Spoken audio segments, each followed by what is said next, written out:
Hey guys, Troy Shoot Center in Cape Coral, Florida. John Shore. First and foremost, welcome back to the channel. Been a solid minute. Yeah. Unfortunately, John and I have been super busy with classes. Our training's been going through the roof. We were doing averaging like what? Right now we're averaging like 21 classes a month right now. Yeah. At one point we were doing like 35. So we've been really busy, so sorry for the lack of content, guys. We apologize. But we got some good stuff coming your way. We've got some really good product reviews as far as firearms go. A couple things we're testing out that are on the table right now. Not quite ready to share the guns, but today we're going to be talking about optics.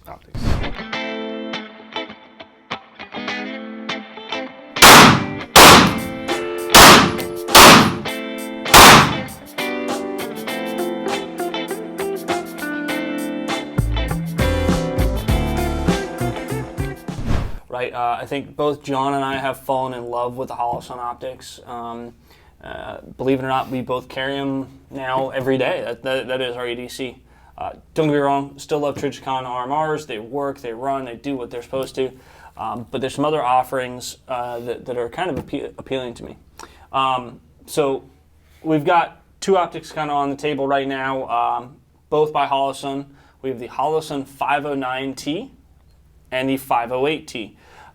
John, you've been kind of rocking the 508 for a little bit. He has one on his PDP here. What are your thoughts on this, and kind of give us a rundown on this optic? All right, so the optic has the same footprint as the Trijicon RMR, which is great. So that means if you're a Trijicon guy, you want to try something a little different, you can run the 508Ts. Excuse me. And one thing I love about the optic is it has a titanium housing, along with, unlike the RMR, you have to take the optic off to change the battery. Well, it has a battery compartment on the side, so it's more convenient. Yep. Don't have to re-zero anything, right?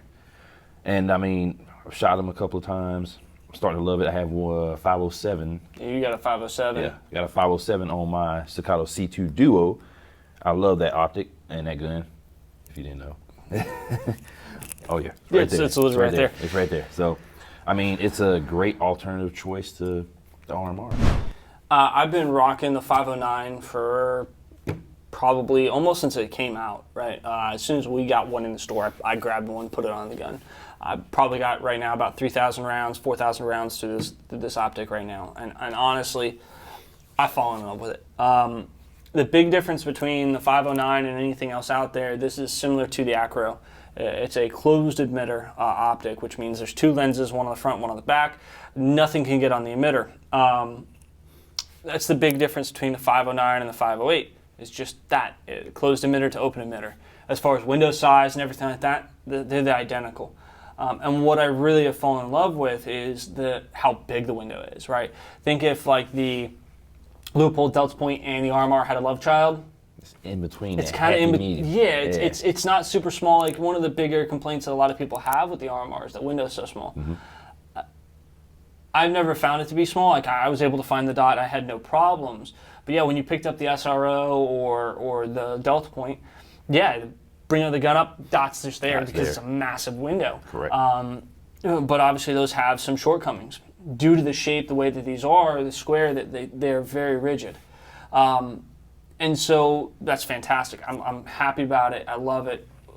Right, with open emitter stuff, like with the 508, if debris, dirt, things like that get in on the emitter, which is on this back portion of the optic, well, that can block your dot. Essentially, you lose your dot. Now, obviously, we can still use the gun. Not that big of a deal. If you get water in here, you'll get the star effect, things like that. And so that is something that we have to consider and be aware of. With the closed, that's a non-issue now. Yep. And so, like, especially here, we live in Florida. It's humid, a lot of rain during the summer, right? Things happen.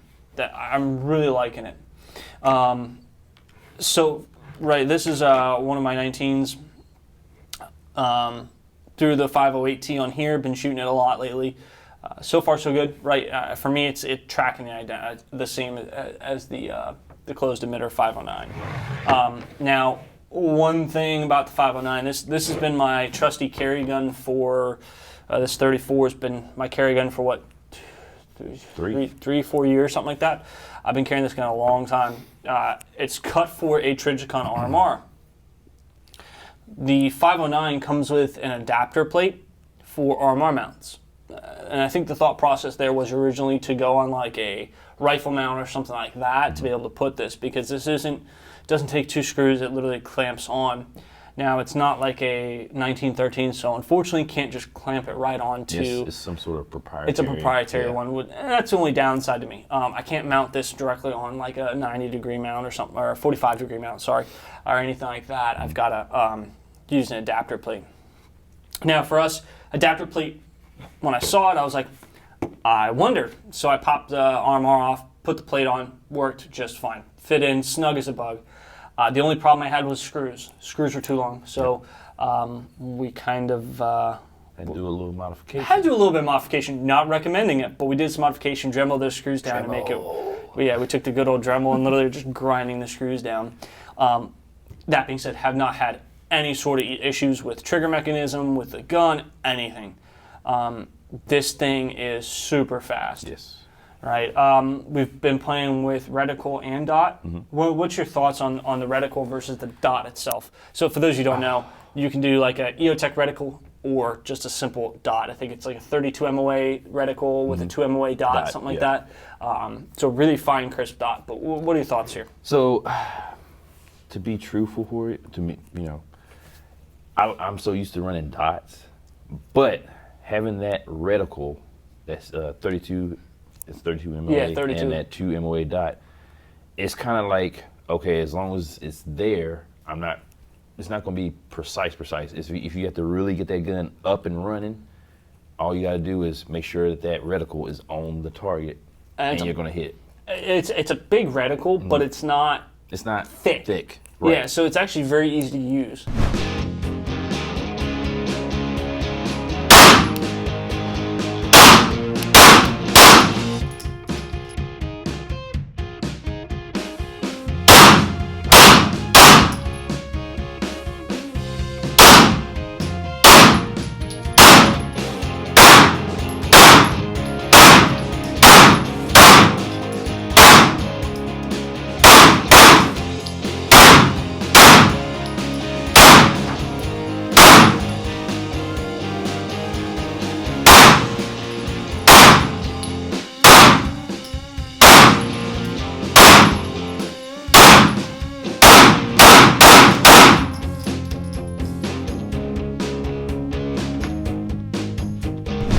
One of the nice things that I like about these specific optics over the Tridge is how crisp the dot is. For me, the Tridges always had a little bit Fuzziness.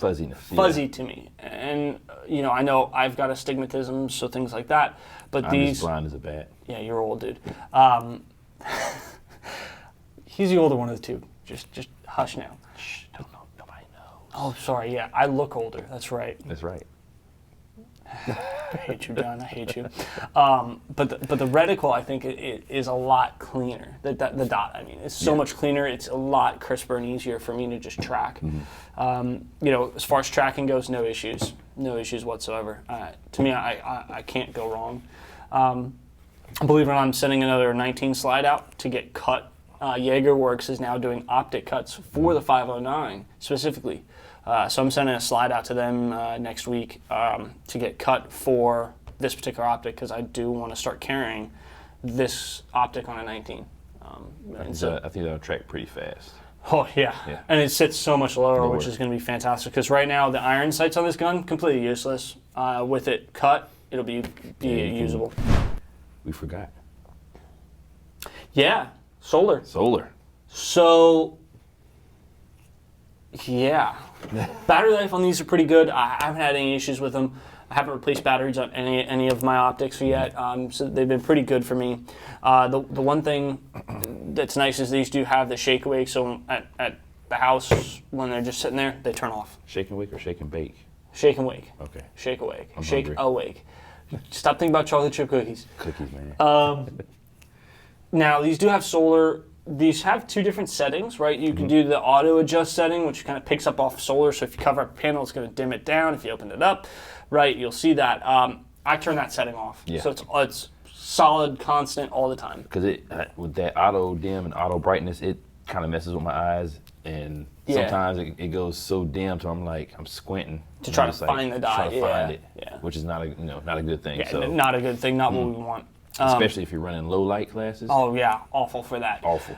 You know, going from pitch black or almost no light to light of the sun via the Surefires, right? Can't recommend these things enough.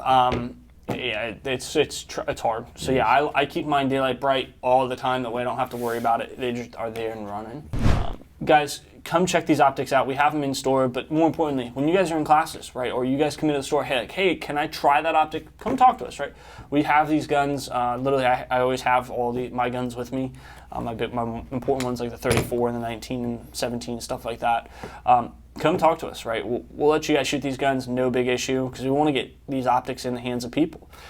I charge people cookies. Oh yeah, bring him cookies. Cookies, chocolate chip. Remember.